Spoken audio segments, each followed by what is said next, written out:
Hi everyone, I am Dr. Rabia, clinical psychologist. I am also founder of Mind Detox Center and today our topic is anxiety disorder. जैसा कि आप सभी को पता है आज के टाइम पे एंजाइटी कोई नया नहीं है और हर एज ग्रुप में किसी न किसी बात को लेकर एंजाइटी हो रही है।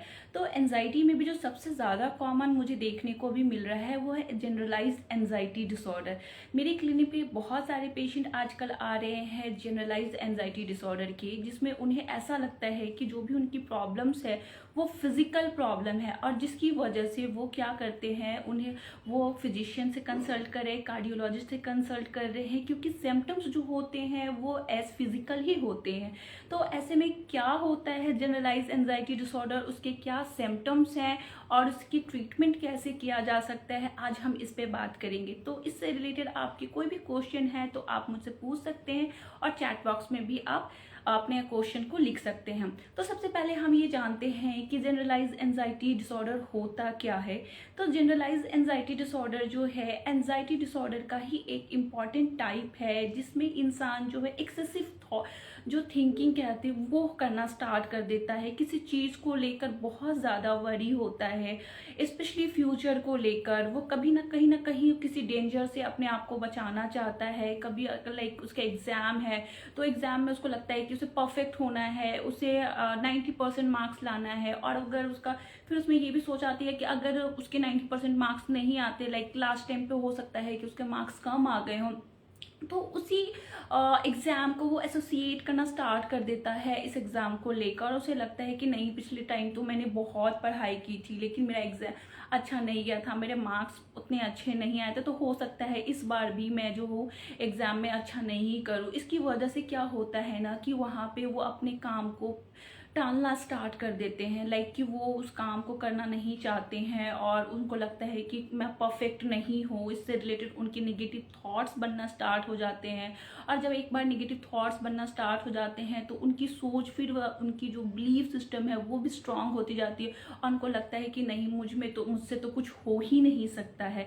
और इसकी वजह से वो हर एक इवेंट्स को जनरलाइज करना स्टार्ट कर देते हैं। अगर किसी पेशेंट के बॉस ने कुछ बोल दिया, कुछ नेगेटिव चीजें कमेंट करती है, तो वो उसको भी लेकर सोचना स्टार्ट कर देते हैं कि उसने मुझे ऐसा क्यों बोला, मैं ही गलत था, या फिर हो सकता है कि मेरे बिहेवियर की वजह से सारी चीज़ें हो रही हैं, नहीं मैं तो अब वहाँ नहीं जाऊँगा, या फिर मैं कभी इस तरीके से फिर कोई काम करूँगा तो मेरा बॉस जो है फिर से मुझे डांटेगा। तो वो इस तरीके से वो फ्यूचर को लेकर बहुत ज़्यादा वरी होता है। कभी डेथ को लेकर कि अगर कोई फिजिकल प्रॉब्लम्स आ गई तो कहीं मैं मर ना जाऊँ, इसकी वजह से वो बार बार डॉक्टर को चेंज करना स्टार्ट कर देते हैं अपने आप को एक सेफ जोन में रखने के लिए। लेकिन जब वो अपने आप को सेफ नहीं कर पाते हैं, जब आप अपनी वो एंजाइटी को जो है कोप नहीं कर पाते हैं, तो फिर वहीं से स्टार्ट होती है एंजाइटी के सिम्टम्स। स्पेशली जो सिम्टम्स हमें दिखते हैं एंजाइटी में, फिजिकल सिम्टम्स जो दिखते हैं, जो कि बिल्कुल फिजिकल डिसऑर्डर की तरह ही होता है, लेकिन उसका जो कॉज होता है वो साइकोलॉजिकल होता है। लाइक रेस्टलेसनेस, बहुत ज़्यादा पेशेंट रेस्टलेस हो जाते हैं, ट्रेमर्स होना, लाइक हाथों में कंपन स्टार्ट हो जाती है। देन वहाँ पे ये भी हेडेक के भी होने के चांसेस होते हैं, वो काफ़ी ज़्यादा सोचते हैं, जिसकी वजह से क्या होता है कि उनके सर में दर्द कॉन्स्टेंटली बना रहता है, जिसकी वजह से उन्हें काफ़ी प्रॉब्लम होती है। उसकी वजह से वो न्यूरोलॉजिस्ट के पास भी जाते हैं। देन हार्ट की प्रॉब्लम, उन्हें ऐसा फील होता है कि उनकी ब्रीदिंग की प्रॉब्लम हो रही है, वो सांस नहीं ले पा रहे हैं, अब कहीं उन्हें हार्ट अटैक ना हो जाए। कभी कभी उनकी सांस जो उनकी हार्ट रेट है बहुत ज़्यादा हो जाती है, तो ऐसे में वो कार्डियोलॉजिस्ट के पास भी जाते हैं और वहाँ पे उन्हें ऐसा लगता है कि उन्हें हार्ट की प्रॉब्लम है, और उसकी वजह से उन्हें ईसीजी और अदर फिजिकल टेस्ट वगैरह भी करा जाते हैं। लेकिन वहाँ पे कोई फिजिकल सिग्निफिकेंट कॉज नहीं दिखता है, और इसके बाद में फिर से उनमें ये प्रॉब्लम्स बनी ही रहती। वो सोचते रहते हैं कि मुझे तो अभी तक कोई ऐसा प्रॉब्लम, लेकिन फिर भी कहीं मुझे कुछ गलत ना हो जाए, और इसके लिए वो बार बार डॉक्टर को चेंज करना स्टार्ट कर देते हैं। साथ ही साथ इसका इफेक्ट उनके स्लीप पे भी देखा जाता है, उन्हें नींद नहीं आती है, उनकी भूख जो है वो धीरे धीरे ख़त्म हो जाती है। तो ये सारी कुछ चीज़ें होती हैं फिजिकल सिम्टम्स, जिससे इंसान बहुत ज़्यादा प्रॉब्लम में आ जाता है और उसको लगता है कि कहीं अब मैं मर ना जाऊँ, मेरे मरने के बाद अगर उसकी फैमिली है तो मेरी फैमिली का क्या होगा, या उसके पास बहुत प्रॉपर्टी है तो उसकी प्रॉपर्टी का क्या होगा, मैंने तो अभी कुछ उसको यूज़ ही नहीं किया है। तो इस तरीके की चीज़ें भी देखने को मिलती है। जनरलाइज एंजाइटी में, लाइक कि एक इवेंट से वो दूसरी इवेंट को जनरलाइज करना स्टार्ट कर देते हैं। तो अब हमारे पास में ये बात आती है कि फिजिकल तो हम समझ सकते हैं कि ठीक है ये फिजिकल प्रॉब्लम है, लेकिन इसमें कॉग्निटिव का क्या रोल है, किस तरीके से कॉग्निटिव प्रॉब्लम्स होती है। तो यहाँ पे सबसे पहले मैं आपको बताना चाहूंगी कि जब एक पेशेंट एंजाइटी में होता है तो उसमें क्या होता है ना कि उसके जो थॉट्स होते हैं वो टूट जाते हैं। जिस तरीके से जब हमारा फिजिकल कोई फ्रैक्चर हो जाता है, पैर में फ्रैक्चर हो गया तो उसे प्लास्टर की ज़रूरत होती है, रेस्ट की ज़रूरत होती है। उसी तरीके से एंजाइटी में भी जब आप सीवियर एंजाइटी में होते हैं, मॉडरेट टू सीवियर एंजाइटी में, तो उस टाइम पे आपकी थॉट्स पूरी तरीके से टूट जाती है और आपकी सोच जो होती है वो बदल जाती है। आप सही तरीके से सोच नहीं पाते हैं, आपका परसेप्शन यानी आपके देखने का नज़रिया जो होता है वो भी गलत हो जाता है। उसमें क्या होता है कि आप ये देखेंगे कि आपकी कोई भी इवेंट है, अगर बहुत सारी पॉजिटिव इवेंट्स हुए हैं लेकिन उसमें एक चीज़ भी निगेटिव हो गया है तो आप क्या करते हैं ना, वैसे में आप सिर्फ उस निगेटिव चीज़ों को ही परसीव करते हैं। तो ऐसे में आपकी जो परसेप्शन है वो गलत हो गई है, मिस इंटरप्रेट करना स्टार्ट करते हैं आप इवेंट्स को। तो ऐसे में कई तरह की कॉग्निटिव डिस्टॉर्शन देखी जाती है। लाइक आप माइंड रीडिंग, जब आप किसी से बात करने जाते हो तो आप पहले ये अज्यूम करने लगते हो कि कहीं वो मेरे बारे में ऐसा तो नहीं सोच रहा है, या मैं उसको किसी चीज़ के लिए बोलूँगा तो कहीं वो मुझे गलत तो नहीं सोचेगा। तो आप दूसरे को माइंड को रीड करना स्टार्ट कर देते हो।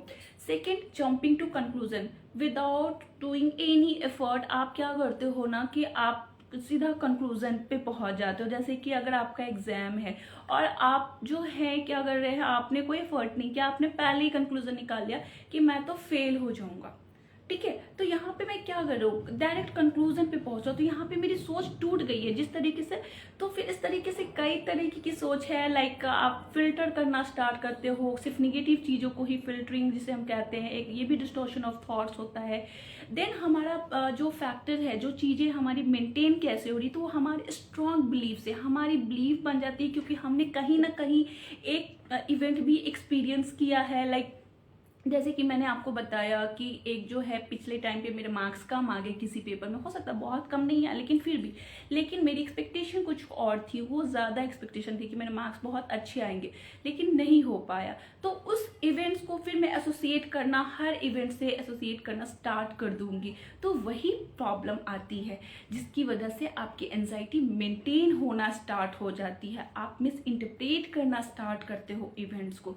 तो ये कुछ फिजिकल एंड कॉग्निटिव फैक्टर्स होते हैं जिसकी वजह से आपको जो है एंजाइटी की प्रॉब्लम आपको देखने को मिलती है। अब हमारे पास में ये क्वेश्चन आता है कि हम अपनी एंजाइटी को कैसे मैनेज कर सकते हैं, क्योंकि एंजाइटी किसी न किसी रूप में हमारी लाइफ की किसी न किसी एक एरिया को तो अफेक्ट करता ही। अगर आप स्टूडेंट हो सकता है आपके करियर को अफेक्ट कर सकता है, हो सकता है आपके एकेडमिक में अफेक्ट कर सकता है, आपके रिलेशनशिप को अफेक्ट कर सकता है, अगर कोई मैरिड तो उनकी मैरिटल लाइफ को भी अफेक्ट कर सकता है। तो कई तरीके की चीज़ें हम देखते हैं कि एंजाइटी की वजह से कई प्रॉब्लम्स हमारे अंदर आ सकती है। हमारा सोशल रिलेशनशिप जो है वो भी पुअर होना स्टार्ट हो जाता है, हम लोगों से कटना स्टार्ट कर देते हैं, हम सिर्फ अपने आप में ही रहते हैं। तो अब हमारे पास में सबसे बड़ा चैलेंज ये आता है कि आप कैसे अपने आप को ठीक करें, क्योंकि जब आप एंजाइटी में होते हो तो आप ये एक्सेप्ट नहीं कर पाते हो कि आप ठीक हो पाएंगे, आपको तो एक फिजिकल प्रॉब्लम लगता है। तो ऐसे में आपको सबसे पहले एक क्लिनिकल साइकोलॉजिस्ट से कंसल्ट करना चाहिए। जब आप क्लिनिकल साइकोलॉजिस्ट से कंसल्ट करते हो तो क्लिनिकल साइकोलॉजिस्ट आपको साइको एजुकेट करते हैं आपके डिसऑर्डर को लेकर कि ये जो बीमारी है ये सिर्फ आपकी ही नहीं, इसके साथ साथ कई लोगों को इस तरीके की प्रॉब्लम हो रखी है और वो इस ट्रीटमेंट से, साइकोथेरेपी की ट्रीटमेंट से वो पूरी तरीके से ठीक हो चुके हैं। तो अगर आप भी साइकोथेरेपी लेते हो तो आप भी पूरी तरीके से ठीक हो जाओगे। लेकिन यहाँ पे सबसे बड़ी जो फर्स्ट कंडीशन होती है, आपको साइकोथेरेपी जो है आपको कंटिन्यू लेनी होती है। अगर आप ये सोचते हैं कि सिर्फ एक सेशन में आप अपने बीमारी को ठीक कर सकते हैं, आप अपने एंजाइटी को ठीक कर सकते हैं, तो ये पॉसिबल नहीं है। अगर आपकी anxiety moderate to severe level पे है तो एटलीस्ट आपको 4 to 6 मंथ आपको लगेंगे ठीक होने में, क्योंकि हम यहाँ पे आपका कंप्लीट बिहेवियर, इमोशनल और कॉग्निटिव लेवल पे वर्क करते हैं, आपको उस कॉग्निटिव बिहेवियर थेरेपी प्रोवाइड करते हैं उसके बाद में। और हर एक सेशन में आपके थॉट्स के ऊपर देन आपके बिहेवियर के ऊपर, आपके इमोशंस डिसफंक्शन, जो आपके इमोशंस हो चुके हैं और जिसकी वजह से आपकी लाइफ के किस एरिया में इम्पेयरमेंट हो चुकी है, उस चीज़ों को हम ठीक करते हैं। तो इस तरीके से एक क्लिनिकल साइकोलॉजिस्ट जो है आपकी प्रॉब्लम्स को ठीक करते हैं। लेकिन ये तभी पॉसिबल है जब आप कोऑपरेट करते हैं साइकोथेरेपी सेशन में, जब आपके अंदर इंसाइट होता है, जब आपके अंदर पेशेंस होगा, तभी हम साइकोथेरेपी जो है इफेक्टिव कर पाएंगे, अदरवाइज वो नहीं हो पाएगा। तो इसलिए जिन्हें भी एंजाइटी की इस तरीके की प्रॉब्लम हो रही है, आप प्लीज़ क्लिनिकल साइकोलॉजिस्ट से कंसल्ट कीजिए और जो भी थेरेपी सेशन है उसको पेशेंस के साथ में आप कंटिन्यू कीजिए। और ये 100% श्योर है कि आपकी एंजाइटी, अगर आप अपनी थेरेपी सेशन लेते हो तो 100% श्योर कि आपकी जिस तरह की भी एंजाइटी होती है, जनरलाइज एंजाइटी हो रही है या पैनिक एंजाइटी हो रही, हर एक जो भी एंजाइटी के टाइप्स होंगे वो पूरी तरीके से ठीक हो जाएंगे। तो आई होप कि आप आज के सेशन में समझ पाए होंगे कि आपकी एंजाइटी का क्या रीज़न हो रहा है, किस तरीके से आप चीज़ों को मिस इंटरप्रेट कर रहे हैं और आपके क्या सिम्टम्स है और आपको कहाँ और किससे कंसल्ट करना चाहिए और साइकोथेरेपी का क्या मतलब होता है। Thank you so much.